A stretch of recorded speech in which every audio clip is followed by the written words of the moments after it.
네, 오늘부터 사사기 말씀이 새롭게 시작되었습니다. 이 사사기는 이스라엘의 지도자였던 여호수아의 사후의 이스라엘 모습을 보여주고 있습니다. 약 350여 년의 긴 역사를 다루면서 12명의 사사들의 행적을 기록합니다. 하지만 이 사사기의 핵심 내용은 이 사사들의 행적이 아니라 이스라엘의 신앙이 어떻게 변질되어 가는지를 보여주고 반복적인 범죄를 저지르면서 점점 심각해지는 이스라엘의 타락을 알려주는 것입니다. 처음에는 아주 작은 불순종과 타협으로 시작하지만 사사기의 마지막은 마치 나비 효과처럼 완전한 부패로 이어집니다. 그 가운데 등장하는 사사들은 바로 하나님의 변함없는 은혜를 보여주는 것이죠. 이러한 배경 가운데 1장 1절 말씀을 읽겠습니다. 여호수아가 죽은 후에 이스라엘 자손이 여호와께 여쭈어 이르되 우리 가운데 누가 먼저 올라가서 가나안 족속과 싸우리까? 이스라엘의 12지파는 이미 오랜 세월에 걸쳐서 가나안 땅을 점령해 나갔습니다. 우리가 여호수아서를 통해서 쭉 확인하였죠. 하지만 아직 모든 족속을 다 물리치고 땅을 점령한 것이 아니었습니다. 여호수아 생전에 12지파에게 제비뽑기를 통해서 땅을 이미 다 분배하였지만 아직 점령해야 할 곳이 남아있는 상태였기 때문에 이제 각 지파는 스스로 전쟁을 통해서 그 땅을 남은 땅들을 점령해야 했습니다. 그런 가운데 이 사사기 1장 1절에서 여호수아가 죽었음을 알리면서 시작합니다. 모세, 여호수아라는 걸출한 믿음의 지도자가 이끌던 시대가 이제 아닌 것입니다. 이제는 각 지파별로 땅을 정복해야 하는 상황입니다. 이스라엘 자손은 하나님께 묻습니다. 우리 가운데 누가 먼저 올라가서 가나안 족속과 싸우면 됩니까? 분명한 지도자가 없는 이 상황에서 이들은 하나님을 의뢰하고 있습니다. 이렇게 사사기의 첫 시작은 지도자의 죽음과 그럼에도 하나님께 나아가 하나님을 의뢰하는 이스라엘의 모습을 보여줍니다. 여러분, 이것은 사사기의 마지막과 분명한 대조를 이루고 있는데요. 제가 사사기의 마지막 절을 한번 읽어드리도록 하겠습니다. 사사기 마지막 절은 사사기 21장 25절입니다. 제가 읽겠습니다. 그때에 이스라엘에 왕이 없으므로 사람이 각기 자기의 소견에 옳은 대로 행하였더라. 굉장히 중요한 핵심 구절이죠. 여기서 이제 왕이 없다고 하는데 왕은 히브리어로 멜렉입니다. 멜렉. 이 멜렉은 왕이라는 뜻도 있지만 지도자라는 뜻도 포함하는 단어입니다.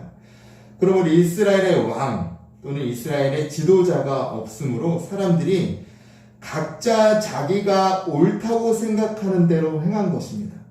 다시 말해서 사사기의 시작은 민족의 지도자 여호수아가 죽음으로 스스로 하나님 여호와께 나아가서 하나님께 묻는 것으로 시작하지만 사사기의 마지막은 인간 왕이 없다는 환경을 핑계 삼아서 각자 자기의 소견에 옳은 대로 행하는 것으로 끝나는 겁니다. 그럼 이것은 이스라엘 백성의 엄청난 신앙의 변질을 보여주는 것이죠. 사랑하는 성도 여러분, 참으로 안타깝게도 지금 우리가 살고 있는 이 시대는 자기가 옳다고 생각하는 대로 사는 시대입니다. 인간이 이만큼 하나님을 무시하고 자신의 생각에 따라 살았던 적이 있었나 생각이 들 정도로 인간의 이성을 가장 높은 곳에 둔 시대입니다. 하나님의 지성, 하나님의 의를 담아서 자신의 뜻을 계시하신 이 성경 말씀보다 인간들의 이성에 의해서 합의되는 것이 중요하고 또한 개인의 가치관에 따른 선택이 중요하다고 이 세상은 말하고 있습니다. 성도 여러분, 이러한 시대에 이 사사기 말씀은 우리에게 좋은 교훈이 됩니다. 여러분은 스스로 이 시대 가운데 하나님께 나아가며 하나님의 뜻대로 사시겠습니까? 우리 소견의 불완전함과 연약함을 인정하고 온전히 하나님의 말씀인 이 성경을 진리 삼으시고 계십니까? 우리는 이 사사기가 경고하는 신앙의 변질을 주의 깊게 보아야 합니다. 2절 말씀을 읽겠습니다. 여호와께서 이르시되 유다가 올라갈지니라 보라 내가 이 땅을 그의 손에 넘겨주었노라 하시니라. 이스라엘의 질문에 대해 하나님은 바로 응답하십니다. 그리고 유다가 먼저 올라갈 것을 명령하시죠. 야곱의 예언대로 유다의 장자 지파됨이 다시 확인되는 순간입니다. 그리고 다시 한번 이스라엘 백성에게 확신을 주십니다. 내가 이 땅을 너의 손에 넘겨주었다.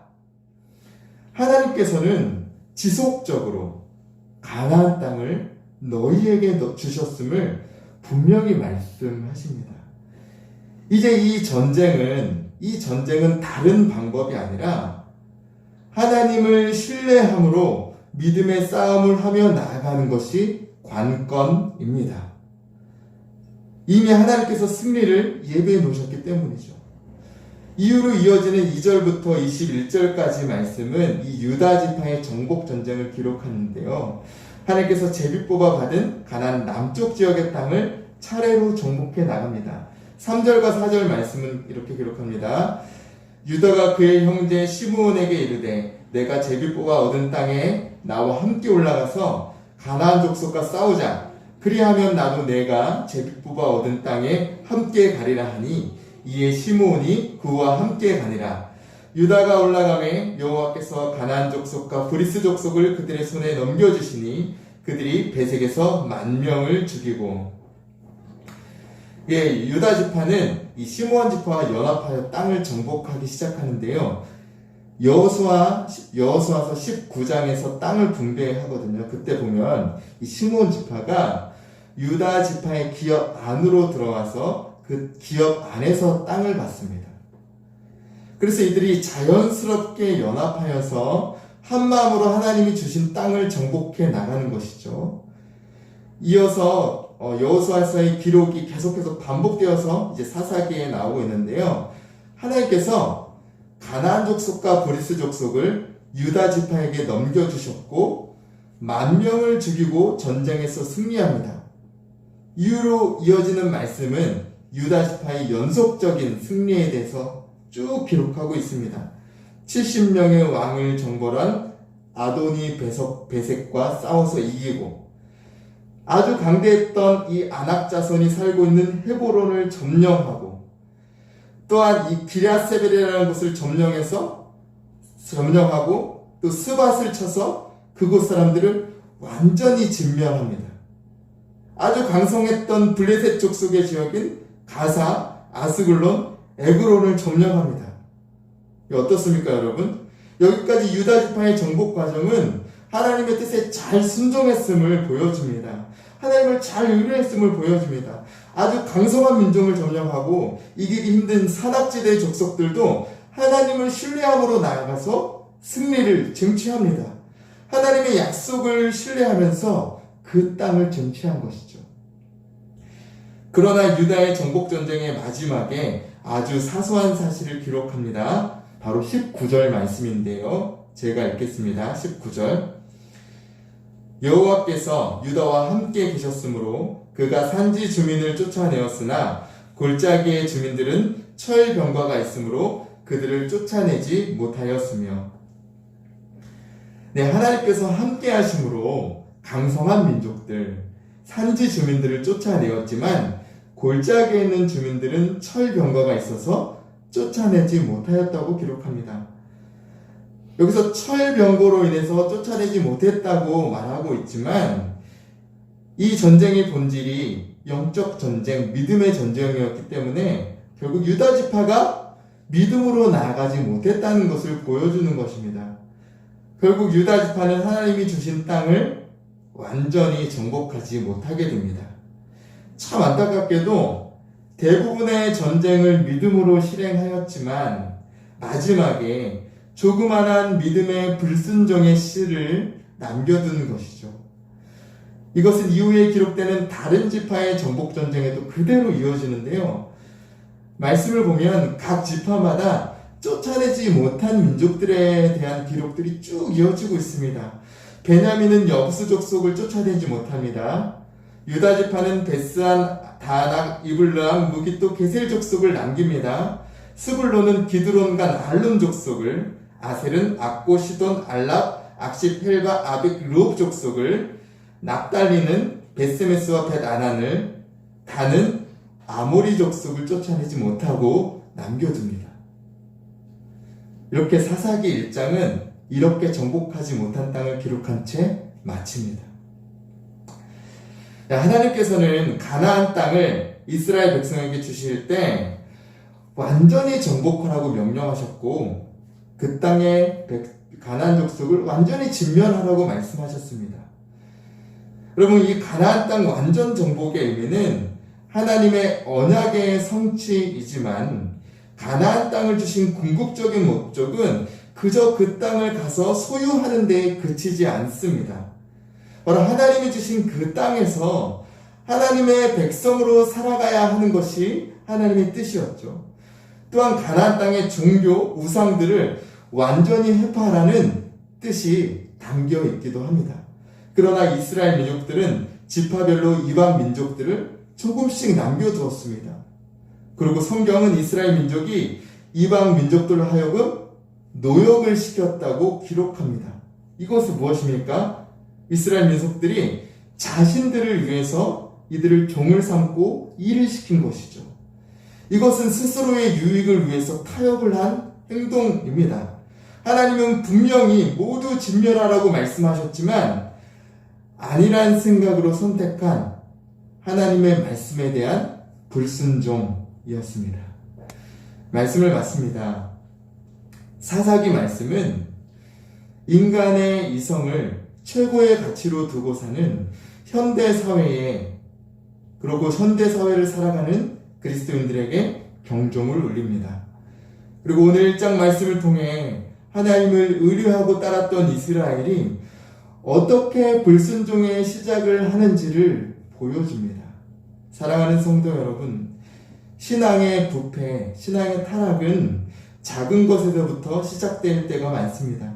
사소한 영적인 타협, 하나님 앞에 안일한 신앙의 모습들이 결국 하나님을 완전히 떠나게 되는, 하나님을 등지게 되는 결과를 가져올 수 있습니다. 이스라엘은 사소한 유익을 위해서 가나안 족속들을 살려두었지만 이 남아있는 가나안 족속들은 결국 이스라엘의 올무가 되어서 아주 오래도록 이스라엘을 괴롭게 합니다. 우리가 근시안적인 편의와 나의 안락을 위해서 우리의 믿음과 우리의 소명을 저버린다면 그것도 역시 믿는 자들에게 올무가 될 것입니다. 하나님의 말씀의 권위를 무시하는 이 세상 속에서 믿음을 굳게 지키며 세상 가치에 타협하지 아니하고 하나님의 말씀을 따라 온전히 행하시는, 그렇게 또 삶을 살아서 하나님의 충성된 일꾼이라 칭찬받으시는 저와 우리 성도 여러분이 되시길 간절히 소망하면서 축복합니다. 기도하겠습니다. 하나님 아버지, 하나님을 의뢰하고 신뢰했던 이스라엘 백성이 결국에는 하나님을 떠나 자기의 생각대로, 자기의 소견에 옳은 대로 살아가는 모습들을 보게 됩니다. 하나님, 이 사사기 말씀을 통해 이들의 신앙의 변질이 어떻게 시작되고 있는지를 확인하였습니다. 주여, 우리의 작은 유익을 위하여, 우리의 안락을 위하여 영적인 타협을 하지 않게 하여 주옵소서. 작은 불순종으로 인하여 하나님과 멀어지지 않게 하여 주옵소서. 주여, 우리의 소견대로 사는 것이 아니라 하나님의 말씀대로 살게 하여 주옵소서. 세상은 사람들의 이성, 하나님의 말씀보다 이성을 더 높은 가치에 두지만 우리는 온전히 하나님의 말씀을 따라 주님의 뜻에 따라 살아갈 수 있는 그리스도인 되게 하여 주옵소서.